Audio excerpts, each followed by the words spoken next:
नमस्कार दोस्तों, स्वागत है आप सभी का आपके अपने YouTube चैनल LDCE वाला पर। RTI की सीरीज़ में 2 क्लासेस हम पहले पढ़ चुके हैं, जहां पर हमने सेक्शन 1 to 10 अच्छे से डिस्कस कर लिए हैं। आई होप आप सभी ने वो दोनों क्लासेस देख ली हैं और आपको अच्छे से समझ भी आ रहा होगा। सो आई रिक्वेस्ट कि आप चैनल को सब्सक्राइब कर दीजिए, वीडियोस को लाइक कीजिए, अपने दोस्तों के साथ शेयर कीजिए और कमेंट्स करके हमें बताते रहिए कि आपको हमारा कंटेंट हेल्पफुल लग भी रहा है या नहीं। और अगर किसी को किसी भी टॉपिक में कोई भी कन्फ्यूज़न हो रहा है तो वो भी कमेंट करके हमें बता सकते हैं। हम कोशिश करेंगे कि उसको कमेंट्स में ही रिज़ॉल्व कर दें, लेकिन अगर कुछ ऐसा है जिसके लिए एक सेपरेट वीडियो की ज़रूरत है तो हम एक सेपरेट वीडियो बनाकर भी वो कन्फ्यूज़न जो भी है उसको हम रिज़ॉल्व कर देंगे। तो स्टार्ट करते हैं फ्रॉम सेक्शन नंबर 11। सेक्शन 11 बात करता है थर्ड पार्टी इंफॉर्मेशन के बारे में। थर्ड पार्टी क्या होती है ये हमने सेक्शन नंबर 2 में पढ़ लिया है, जहाँ पर हमने डेफिनेशंस पढ़ी थी।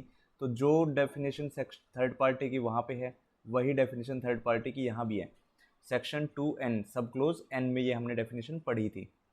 अब है थर्ड पार्टी इंफॉर्मेशन क्या होता है। कोई भी ऐसी इंफॉर्मेशन जो थर्ड पार्टी से रिलेट करती है या फिर थर्ड पार्टी द्वारा ही दी जाएगी और थर्ड पार्टी उस इंफॉर्मेशन को कॉन्फिडेंशियल मानता है, वो इंफॉर्मेशन थर्ड पार्टी इंफॉर्मेशन होगी। ठीक है। An information which relates to और supplied by third party and treated as confidential, तो वो सब क्या होंगे, थर्ड पार्टी इंफॉर्मेशन। ठीक है। कभी भी आपके पास RTI आती है और कभी भी वो अगर आपसे थर्ड पार्टी की इंफॉर्मेशन के बारे में जानकारी चाहता है तो उसके लिए RTI एक्ट में ही एक प्रोसीजर डिफाइन कर दिया गया है, जिसे फॉलो करते हुए ही CPIO को इन्फॉर्मेशन प्रोवाइड करनी है। ये एक स्टैट्यूटरी रिक्वायरमेंट है, मतलब कि लॉ में ही ये लिख दिया गया है कि ये आपको करना ही पड़ेगा। अगर नहीं करते हैं तो आपके खिलाफ एक्शन भी हो सकता है। मतलब किसके खिलाफ, CPIO के खिलाफ। तो हम इसका प्रोसीजर देख लेते हैं, ये बहुत ही इंपॉर्टेंट है। प्रोसीजर क्या है, ये एक स्टैट्यूटरी रिक्वायरमेंट है, मतलब कि आपको ये फॉलो करना ही करना है, ये एक्ट में ही लिखा हुआ है। इसका non compliance make PIO liable to action. PIO मतलब पब्लिक इंफॉर्मेशन ऑफिसर। ठीक है। तो जब भी कोई RTI आती है जिसमें थर्ड पार्टी की इंफॉर्मेशन मांगी गई है तो उसको कैसे डील करना है, उसके लिए ही ये प्रोसीजर डिफाइन किया गया है। तो सबसे पहले जब भी कोई एप्लीकेंट है वो रिक्वेस्ट करता है थर्ड पार्टी इन्फॉर्मेशन मांगने के लिए, to obtain third party information, तो CPIO क्या करेगा, सबसे पहले विद इन 5 डेज, 5 दिन के अंदर अंदर एक रिटर्न नोटिस भेजेगा थर्ड पार्टी को और अपना इंटेंट बताएगा कि CPIO ये इन्फॉर्मेशन डिस्क्लोज करना चाह रहा है। ठीक है। जो इन्फॉर्मेशन RTI में मांगी गई है, CPIO ये साथ के साथ बताएगा उसको कि CPIO ये इन्फॉर्मेशन डिस्क्लोज करना चाह रहा है। थर्ड पार्टी 10 दिन के अंदर अंदर इसके खिलाफ रिप्रेजेंट कर सकता है, राइटिंग में भी और ओरली भी। ठीक है। जैसे ही RTI एप्लीकेशन आती है, 5 दिन के अंदर अंदर अंदर CPIO उसको क्या करेगा, थर्ड पार्टी को नोटिस भेज देगा कि CPIO वो इन्फॉर्मेशन देना चाह रहा है या नहीं देना चाह रहा है। थर्ड पार्टी के पास जब भी नोटिस रिसीव हो जाता है, उसको अगले 10 दिन के अंदर अंदर इसके खिलाफ रिप्रेजेंट कर सकता है, अगर उसको करना है तो, राइटिंग में भी और ओरली भी। उसके बाद जैसे ही CPIO के पास थर्ड पार्टी का रिप्लाई आ जाता है तो उसको कंसीडर करने के बाद थर्ड CPIO फाइनल डिसीजन लेगा। ठीक है। CPIO after considering the representation of the third party takes final decision. Final decision लेगा कब, विद इन 40 डेज। इसके लिए 10 दिन एक्स्ट्रा दिए गए हैं। जब भी इंफॉर्मेशन थर्ड पार्टी की होगी तो उसके लिए एक्स्ट्रा 10 दिन दिए गए हैं RTI को डिस्पोज करने के लिए। ठीक है।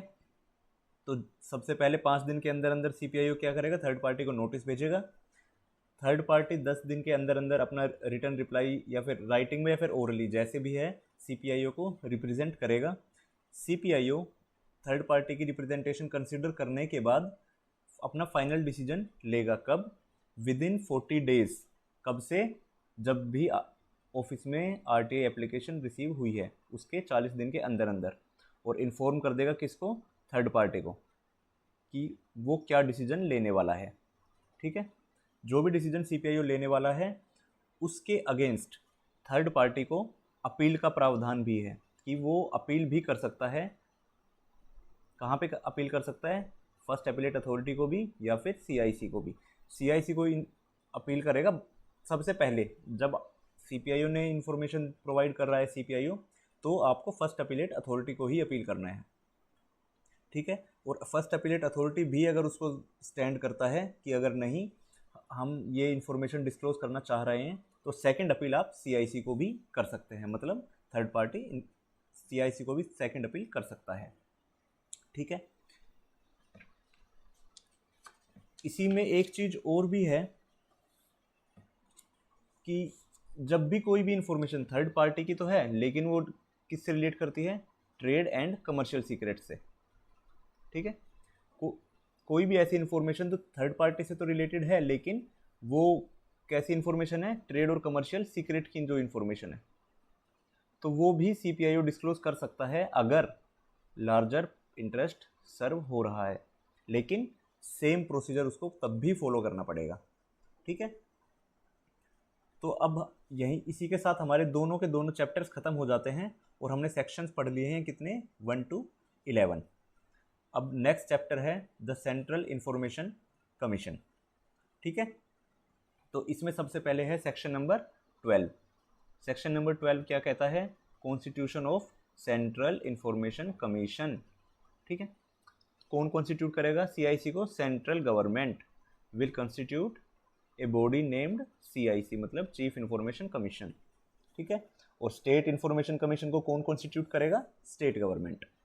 तो सीआईसी शैल कंसिस्ट, कौन कौन होंगे सीआईसी में? एक होगा चीफ इंफॉर्मेशन कमिश्नर और उसके साथ होंगे इंफॉर्मेशन कमिश्नर। लेकिन इंफॉर्मेशन कमिश्नर्स की जो टोटल स्ट्रेंथ है वो 10 से ज़्यादा नहीं हो सकती है। ठीक है, ऐसा एक्ट में ही लिख दिया गया है। सीआईसी एंड आईसी मतलब chief information commissioner and information commissioner, इनको अपॉइंट कौन करता है? These are appointed by president on the recommendation of a committee. एक कमिटी है जिसके रिकमेंडेशन पे ही प्रेसिडेंट इनको अपॉइंट करता है। कमिटी के मेंबर्स कौन कौन हैं? ये इंपॉर्टेंट है। प्राइम मिनिस्टर होंगे एक मेंबर, दूसरे मेंबर होंगे लीडर ऑफ अपोजिशन, और उसके अलावा एक कैबिनेट मिनिस्टर जो कि कौन नॉमिनेट करता है? Prime minister. तो इसमें एक सवाल होता है कई बार कि सर कि जैसे हमारे पास अभी कोई लीडर ऑफ अपोजिशन नहीं है, मतलब फ़िलहाल में तो है, लेकिन कई बार ऐसा हो जाता है कि कोई लीडर ऑफ अपोजिशन नहीं है, तो उस केस में किसको कमेटी में रखेंगे? तो उस केस में किसको रखा जाएगा कमेटी में? जो भी एक सिंगल लार्जेस्ट पार्टी है उसका लीडर, वो होगा कमेटी का एक मेंबर। ठीक है, आगे देखते हैं। सीआईसी का सुपरिंटेंडेंस, सीआईसी का डायरेक्शन और सीआईसी का मैनेजमेंट कौन करेगा? Chief information commissioner. ठीक है, shall vest in chief information commissioner. CIC को चलाना कैसे है वो कौन डिसाइड करेगा? वो डिसाइड करेगा चीफ इंफॉर्मेशन कमिश्नर। जो सीआईसी और आईसी होते हैं वो कौन कौन लोग हो सकते हैं, ये भी एक्ट में ही डिफाइन कर दिया गया है। कौन कौन होंगे? एमिनेंट पब्लिक लाइफ होनी चाहिए उन पर्सन्स की, और उनके पास अच्छा खासा नॉलेज और एक्सपीरियंस होना चाहिए इन फील्ड्स में। वही लोग अपॉइंट किए जा सकते हैं एज सीआईसी एंड आईसी। ठीक है, नॉलेज एंड एक्सपीरियंस कौन सी फील्ड में? लॉ में, science and technology, social service, management, journalism, mass media, administration या फिर गवर्नेंस। इन सभी में से किसी में भी अगर उसके पास अच्छा खासा एक्सपीरियंस है और एमिनेंट पब्लिक लाइफ है अगर किसी की, तो उसको सीआईसी या फिर आईसी अपॉइंट किया जा सकता है। साथ के साथ एक और चीज़ डिफाइन कर दी गई है एक्ट में ही, सब क्लोज नंबर 6 में, कि CIC एंड IC कौन कौन नहीं हो सकते हैं, कौन कौन नहीं हो सकते हैं। कोई भी MP या MLA कभी भी CIC या IC अपॉइंट नहीं किए जा सकते। कोई भी पर्सन जो कि ऑफिस ऑफ प्रॉफिट को होल्ड करता है, ठीक है, ऑफिस ऑफ प्रॉफिट को जो भी कोई पर्सन होल्ड करता है वो भी कभी भी CIC या फिर IC अपॉइंट नहीं किया जा सकता। कोई भी पॉलिटिकल पार्टी से अगर कनेक्टेड है वो भी नहीं, अगर कोई अपना बिजनेस कर रहा है वो भी नहीं, या फिर कोई अपना प्रोफेशन कर रहा है वो भी नहीं, ठीक है।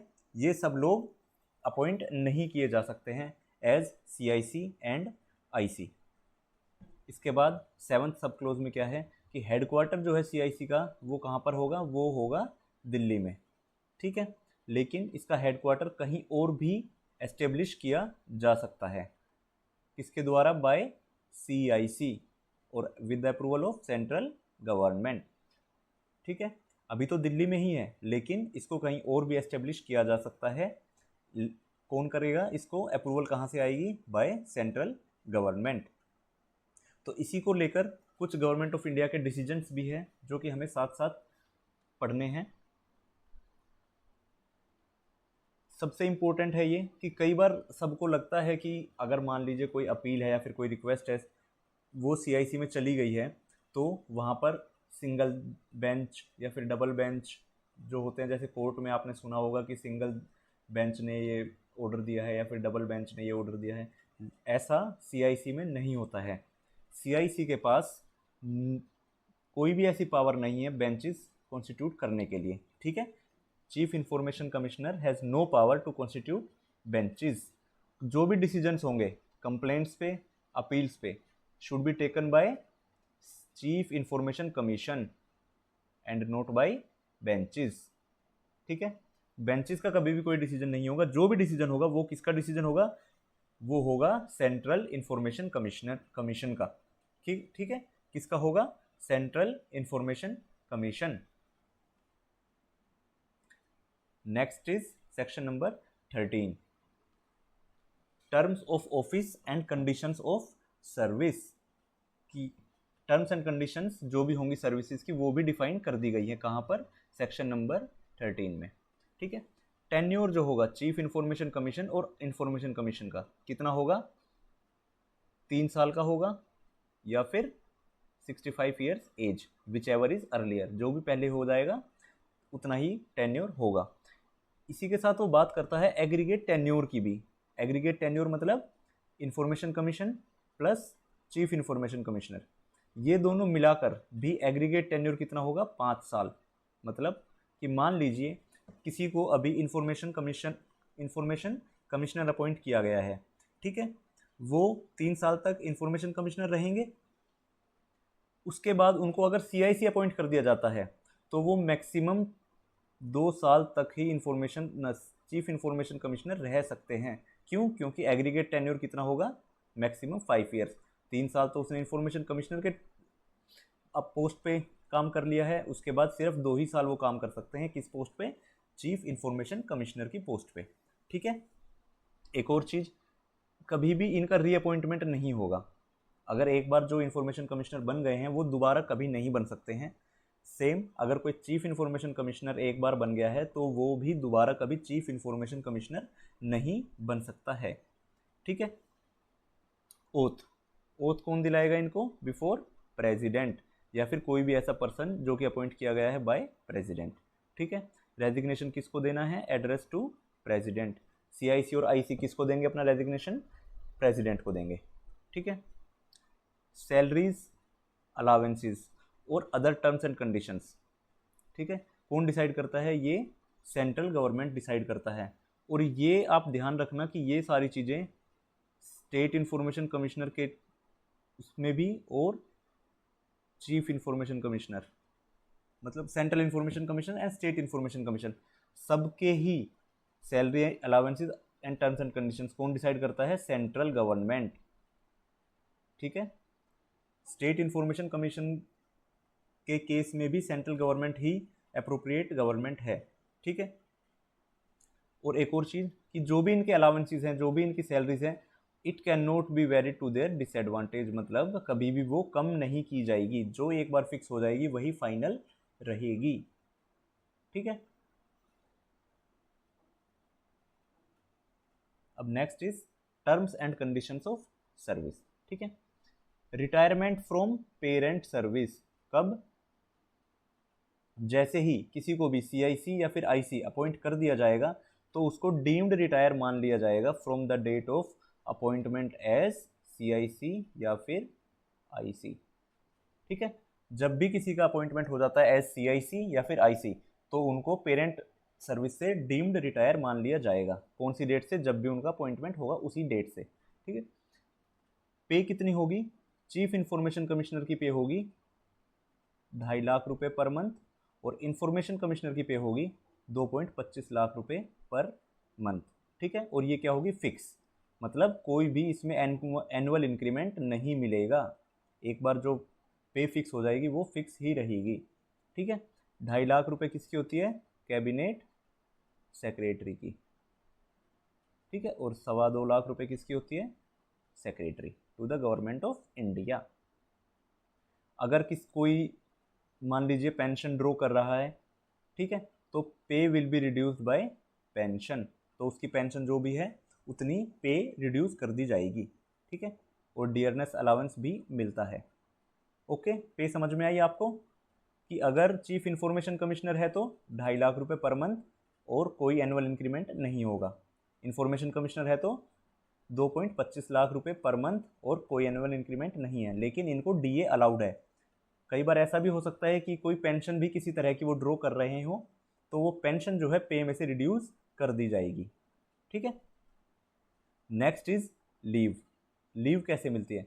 लीव मिलती है as per the entitlement of officer of equivalent post.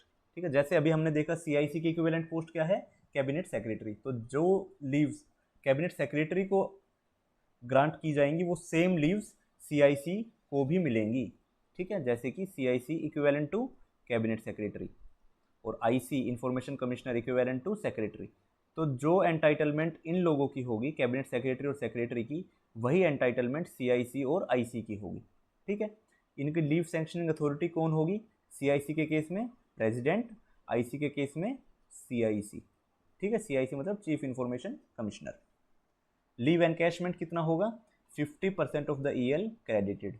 जितनी भी ईएल उनको क्रेडिट हुई है उसकी 50% वो एनकैश करा सकते हैं एट द टाइम ऑफ, मतलब जब भी उनका टेन्योर खत्म होगा तब। ठीक है, मैक्सिमम कितनी? 300 डेज। ठीक है, और ये मैक्सिमम 300 डेज कैसे होंगी कि एनकैशमेंट जो अपॉइंट होने से पहले, मतलब सीआईसी या आईसी अपॉइंट होने से पहले जो भी एनकैशमेंट किया है लीव्स का वो, plus encashment during tenure of CIC and IC, इन दोनों को मिला के मैक्सिमम 300। ठीक है, कंबाइंड 300, इससे ज़्यादा नहीं हो सकते। किसी ने अगर पहले 300 एनकैश करा ली है तो सीआईसी और आईसी के टेन्योर में ईएल जो है एनकैश नहीं करा सकते वो।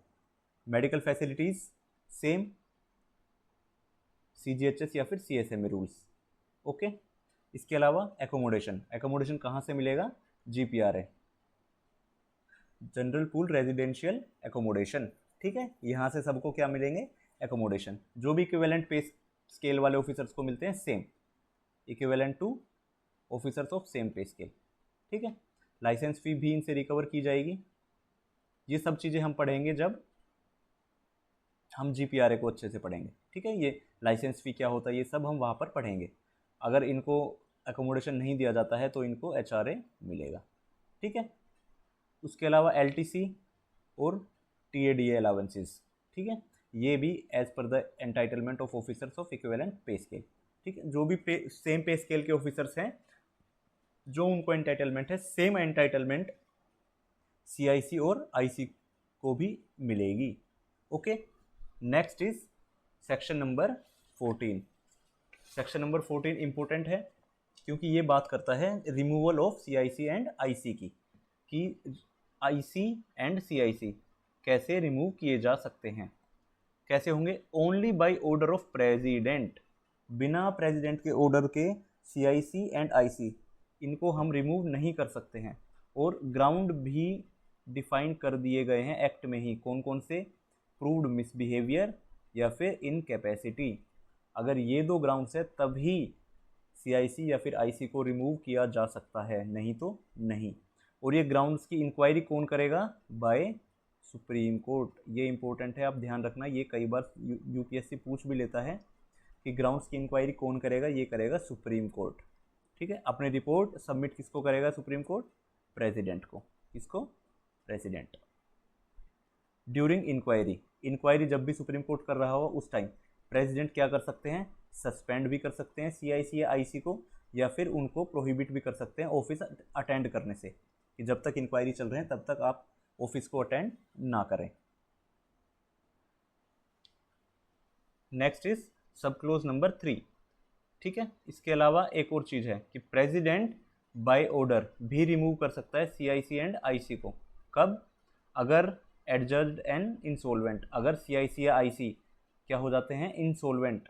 ठीक है, तब भी उनको प्रेसिडेंट बाय ऑर्डर रिमूव कर सकता है। अगर वो कन्विक्ट हो जाते हैं किसी भी ऑफेंस में विच इन्वॉल्व मोरल टर्पिट्यूड, ठीक है, अगर ऐसा कोई ऑफेंस है जिसमें वो कन्विक्ट हो जाते हैं तब भी प्रेसिडेंट उनको बाय ऑर्डर रिमूव कर सकते हैं। अगर वो एंगेज्ड हैं किसमें? Paid employment outside the duty of office. ठीक है, अगर वो यहाँ पर सीआईसी या आईसी की पोस्ट पर काम करते हुए अगर कोई पेड एम्प्लॉयमेंट में एंगेज रहते हैं तब भी उनको बाय ऑर्डर प्रेसिडेंट रिमूव कर सकता है। If they are unfit to continue and they have acquired financial और अदर इंटरेस्ट, अगर ऐसा कुछ है, इन केसेस में भी प्रेसिडेंट सीआईसी या आईसी को रिमूव कर सकते हैं। ठीक है, अब हम देख लेते हैं सब क्लोज नंबर 4 जो डिफाइन करता है गिल्टी ऑफ मिसबिहेवियर, मतलब प्रूव्ड मिसबिहेवियर को। ठीक है, इसमें क्या लिखा है कि कोई भी सीआईसी या फिर आईसी अगर इंटरेस्टेड है किसमें? एनी कॉन्ट्रैक्ट या फिर एग्रीमेंट मेड बाय या और on behalf of government of India. ठीक है, कोई भी ऐसा एग्रीमेंट है, कोई भी ऐसा कॉन्ट्रैक्ट है, उसमें अगर किसी भी तरह से सीआईसी या फिर आईसी किसी भी प्रॉफिट मेकिंग की तरह से अगर उसमें पार्टिसिपेट करते हैं तो उसको प्रूव्ड मिसबिहेवियर माना जाएगा। ठीक है, और उसी के बेसिस पे सुप्रीम कोर्ट इंक्वायरी करेगी, अपनी रिपोर्ट किसको भेजेगी? प्रेसिडेंट को, and president can remove CIC and IC by an order. ठीक है, नेक्स्ट इज चैप्टर नंबर 4। अभी हमने बात की सेंट्रल इंफॉर्मेशन कमीशन के बारे में, next is state information commission.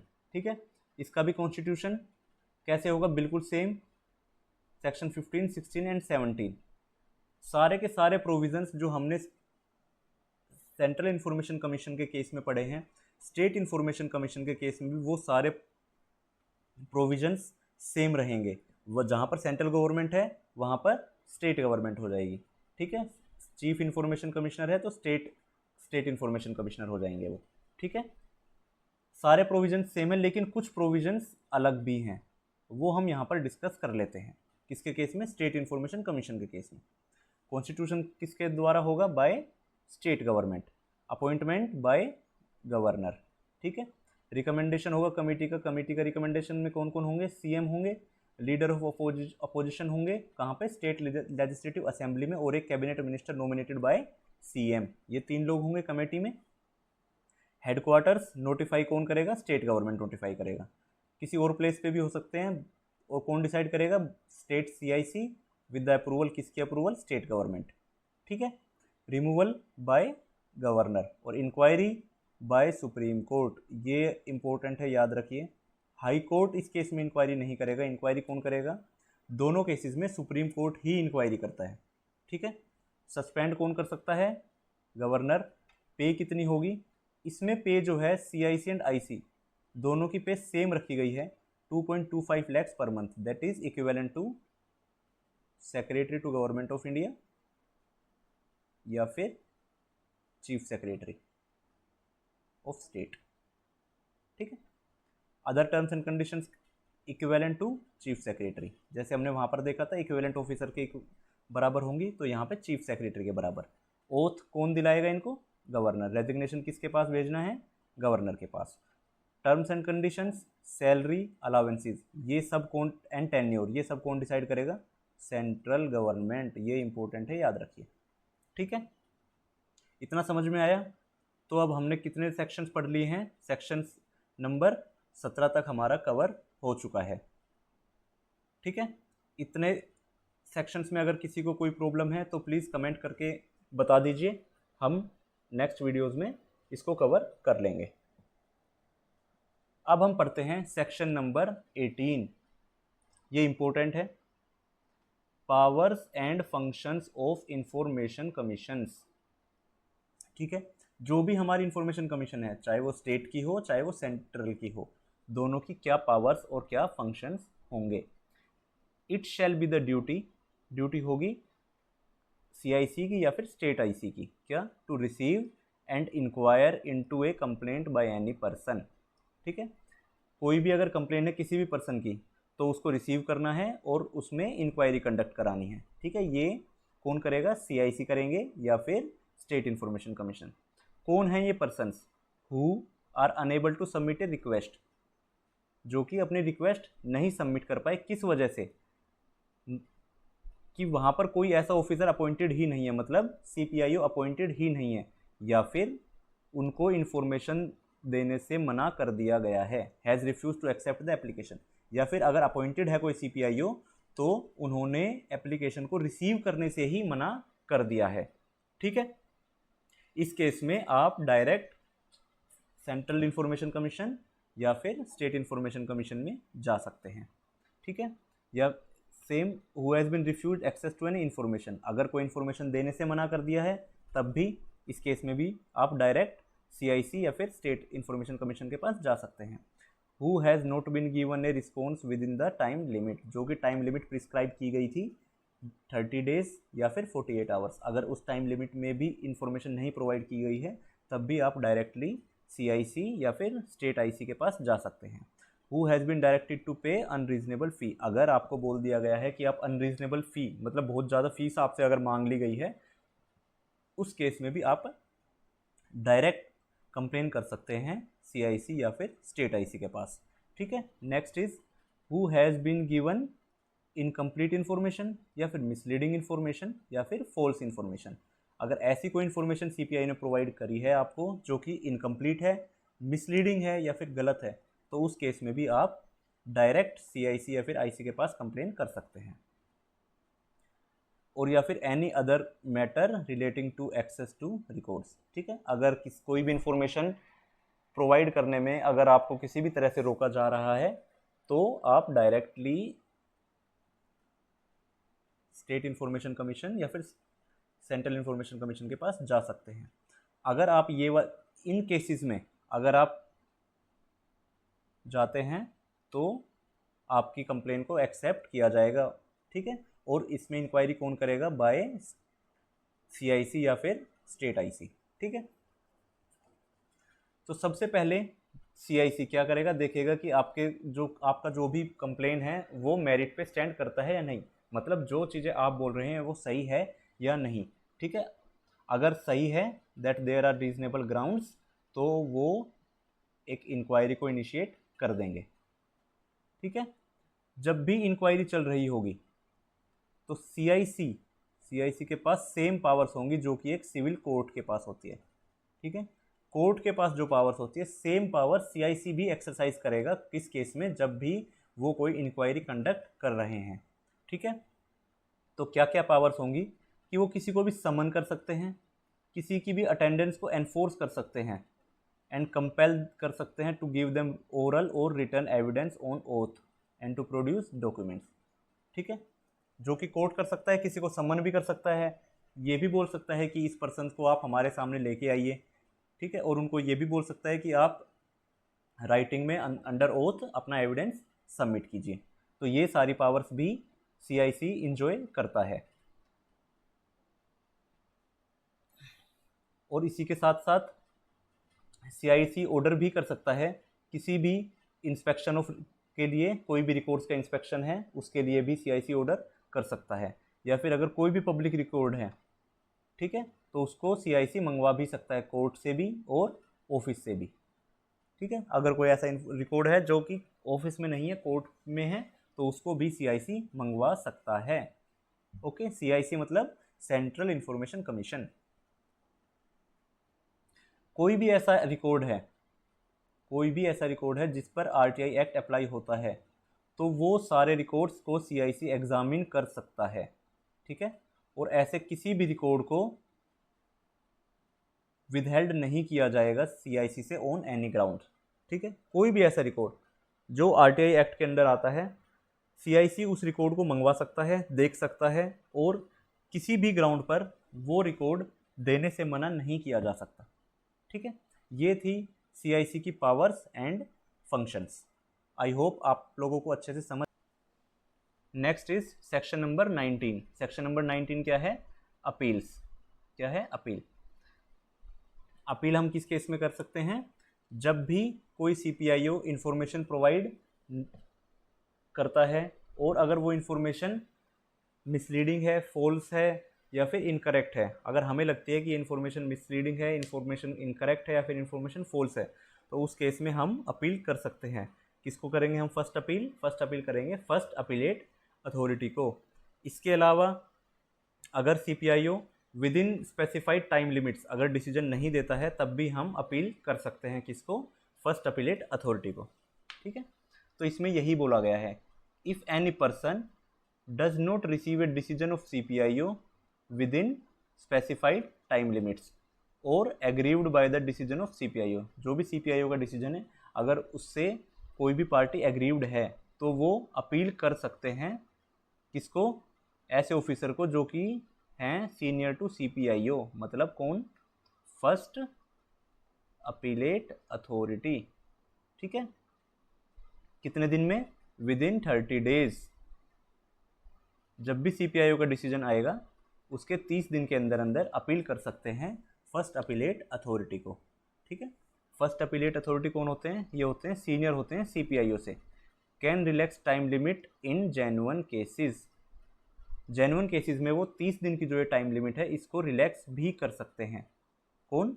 First appellate authority. Third party भी अपील प्रेफर कर सकती है। किसको? फर्स्ट अपीलेट अथॉरिटी को। अभी हमने ऊपर पढ़ा था सेक्शन नंबर 11 में जब हम प्रोसीजर पढ़ रहे थे, ठीक है। अगर फर्स्ट अपीलेट अथॉरिटी का जो डिसीजन आता है, अगर आपको वो डिसीजन भी पसंद नहीं आ रहा है तो आप सेकंड अपील भी कर सकते हैं। और सेकंड अपील किसको करी जाएगी? डायरेक्टली टू CIC, ठीक है, सेंट्रल इंफॉर्मेशन कमीशन के पास। कितने दिन में? With in 90 days. जब भी फर्स्ट अपीलेट अथॉरिटी का ऑर्डर आएगा उसके 90 डेज के अंदर अंदर आप CIC को डायरेक्ट सेकंड अपील कर सकते हैं। और ये जो टाइम लिमिट है इसको रिलैक्स भी कर सकता है CIC जेन्युइन केसेस में, ठीक है।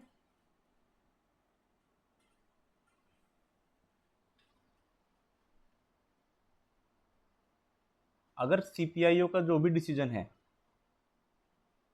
ठीक है, जिसके खिलाफ अपील की गई है, अगर वो थर्ड पार्टी से रिलेट करता है तो third party shall be given reasonable opportunity of being heard, ठीक है। अगर कोई भी ऐसी इंफॉर्मेशन है जो थर्ड पार्टी से रिलेट करती है और उसके खिलाफ किसी ने अपील की है CIC में, तो CIC थर्ड पार्टी को भी रीजनेबल अपॉर्चुनिटी देगा अपने आप को डिफेंड करने के लिए, ठीक है। किसी भी केस में, किसी भी अपील का जो भी केस CIC के पास जाता है तो रिस्पॉन्सिबिलिटी मतलब ओनर्स किसके पास है? Upon CPIO। CPIO प्रूव करेगा कि जो भी उसने डिनाई किया है रिक्वेस्ट को वो जस्टिफाइड है as per the rules of RTI act, ठीक है। अपील को डिस्पोज किया जाएगा कितने दिन में? To be dispose within 30 days. कितने दिन के अंदर? 30 दिन के अंदर अंदर डिस्पोज अपील कर दी जाएगी। और इसको एक्सटेंड भी किया जा सकता है। कब तक? अप टू 45 डेज, 45 दिन तक एक्सटेंड भी किया जा सकता है। लेकिन जब भी ये एक्सटेंड की जाएगी तब भी रीज़न रिकॉर्ड करने पड़ेंगे इन राइटिंग कि हमने इसको एक्सटेंड क्यों किया है। CIC का जो भी डिसीजन होगा शैल बी बाइंडिंग, दोनों पार्टीज के ऊपर बाइंडिंग होगा, मतलब CPIO पे भी और एप्लीकेंट जो भी है उसके ऊपर भी CIC का डिसीजन बाइंडिंग होगा। CIC का जो भी डिसीजन होगा उसमें CIC क्या क्या कर सकता है, ठीक है।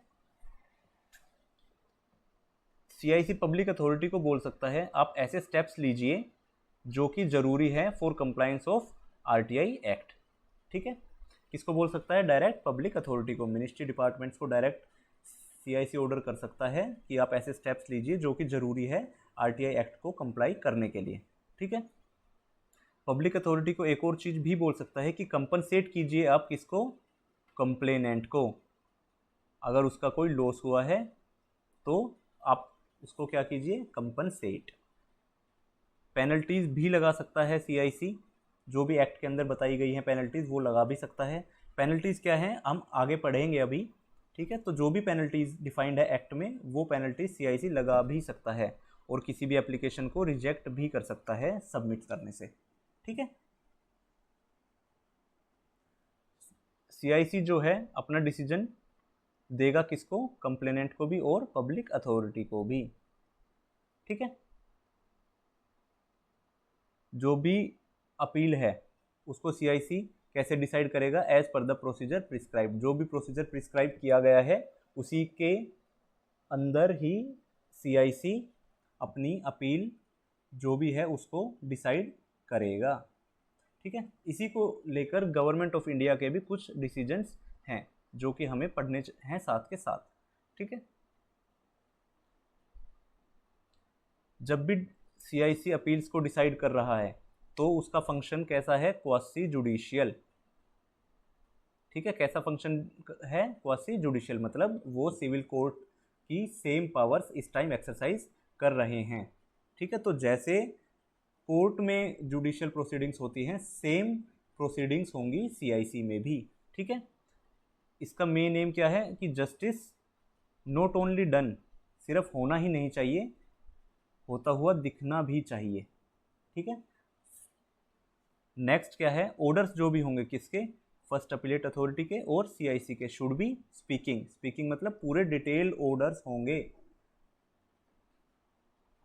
Next is first appellate authority जो है कैन आइदर, क्या क्या कर सकता है फर्स्ट अपीलेट अथॉरिटी, CPIO को बोल सकता है कि आप अपीलेंट को इंफॉर्मेशन प्रोवाइड कीजिए, या फिर खुद भी information directly first appellate authority CPI दे सकता है, ठीक है।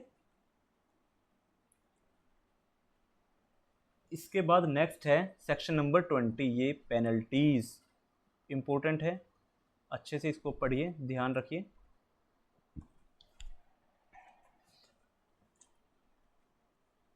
CIC किस किस केसेस में पेनल्टी इम्पोज कर सकता है CPIO के ऊपर, ठीक है, वो सब यहाँ पर डिफाइन किए गए हैं। अगर CPIO किसी एप्लीकेशन को रिसीव करने से मना करते हैं तो भी उसके ऊपर पेनल्टी लगाई जा सकती है। कब इन्फॉर्मेशन को अगर टाइम लिमिट के अंदर नहीं दे पाते हैं तब भी पेनल्टी लगाई जा सकती है। अगर किसी रिक्वेस्ट को डिनाई करते हैं तब भी, अगर इनकरेक्ट इन्फॉर्मेशन, इनकम्प्लीट, मिसलीडिंग ऐसी इन्फॉर्मेशन CPIO प्रोवाइड करते हैं तब भी उनके खिलाफ पेनल्टी लगाई जा सकती है। किसी भी इन्फॉर्मेशन को डिस्ट्रॉय करने की कोशिश करते हैं, ठीक है, जो भी इन्फॉर्मेशन मांगी गई है अगर उसको किसी भी तरह से CPIO डिस्ट्रॉय करने की कोशिश करते हैं तो वो उस केस में भी पेनल्टी लगाई जा सकती है CPIO पर। ऑब्स्ट्रक्ट करते हैं CPIO किसी भी तरह से इंफॉर्मेशन को फर्निश करने में, ठीक है। इन सभी केसेस में CPIO के खिलाफ पेनल्टी लगाई जा सकती है।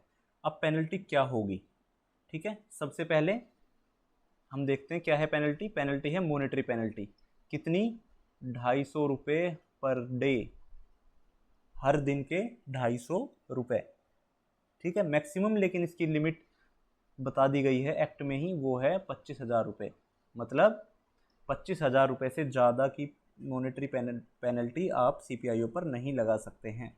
25,000 का मतलब 100 दिन तक, अगर एक दिन के 250 हैं तो टोटल कितने, 100 दिन तक, ठीक है। और ये 250 रुपये पर दिन कैसे लगेंगे, जब भी एप्लीकेशन आपके पास रिसीव हुई है और जब आपने इन्फॉर्मेशन फर्निश की है उतने टाइम को मानते हुए हर दिन के हिसाब से 250 रुपये के हिसाब से आपके ऊपर पेनल्टी लगाई जा सकती है, मतलब CPIO के ऊपर। CPIO को पेनल्टी लगाने से पहले रीजनेबल अपॉर्चुनिटी भी दी जाएगी और बर्डन ऑफ प्रूफ किसके ऊपर होगा, CPIO के ऊपर होगा, जस्टिफाई करने के लिए कि वो जो भी ये केसेस अभी हमने पढ़े इन केसेस को जस्टिफाई करने के लिए बर्डन किसके पास है, CPIO को। CPIO को प्रूव करना पड़ेगा कि उसकी इंटेंशन गलत नहीं है, ठीक है। इसमें एक और चीज़ है बहुत इंपॉर्टेंट कि फर्स्ट अपीलेट अथॉरिटी जो है वो किसी भी तरह की पेनल्टी इम्पोज नहीं कर सकते हैं। ध्यान रखिए इसको, फर्स्ट अपीलेट अथॉरिटी कोई भी पेनल्टी नहीं लगा सकते हैं। पेनल्टी लगाने की पावर सिर्फ और सिर्फ CIC के पास ही है। ठीक है, CIC पेनल्टी लगाने के साथ साथ डिसिप्लिनरी एक्शन भी रिकमेंड कर सकता है अगेंस्ट CPIO। ठीक है, ध्यान रखिए इस चीज़ को कि सिर्फ मॉनेटरी पेनल्टी ही नहीं लगाएगा, उसके साथ साथ पब्लिक अथॉरिटी को बोलेगा कि आप इन CPIO के खिलाफ डिसिप्लिनरी एक्शंस स्टार्ट कीजिए। ठीक है, इतना समझ में आया आपको? पावर्स एंड फंक्शंस जो भी हैं CIC के वो हमने पढ़ लिए हैं। उसके अलावा अपील्स कितने दिन में करनी है, फर्स्ट अपील सेकंड अपील हमने सब पढ़ लिए। उसके अलावा पेनल्टीज, इतने में कोई प्रॉब्लम आपको नहीं होना चाहिए आई थिंक। इसके बाद नेक्स्ट है chapter number 6 that is miscellaneous. ठीक है, मेन चीज़ें हमने पढ़ ली है, कुछ चीज़ें हैं जो और भी इम्पोर्टेंट हैं वो हम कोशिश करेंगे नेक्स्ट लेक्चर में पूरा कवर कर लें। ठीक है, इसी के साथ आज की क्लास हम यहीं ख़त्म करते हैं। और अगर आपको हमारा कंटेंट पसंद आ रहा है तो आई रिक्वेस्ट कि आप हमारे चैनल को सब्सक्राइब कीजिए, वीडियोस को लाइक कीजिए, अपने फ्रेंड्स के साथ शेयर कीजिए, डिस्कस कीजिए फ्रेंड्स के साथ। किसी भी चीज़ में कन्फ्यूज़न हो रही है, हो सकता है आपके फ्रेंड्स और आप जब डिस्कस करें तो आपको और अच्छे से क्लैरिटी आए। फिर भी अगर कुछ ऐसा है जो क्लियर नहीं हो पा रहा है तो आप कमेंट भी कर सकते हैं, हम उसको आने वाली वीडियोज़ में कवर कर लेंगे। ठीक है, ओके, बाय।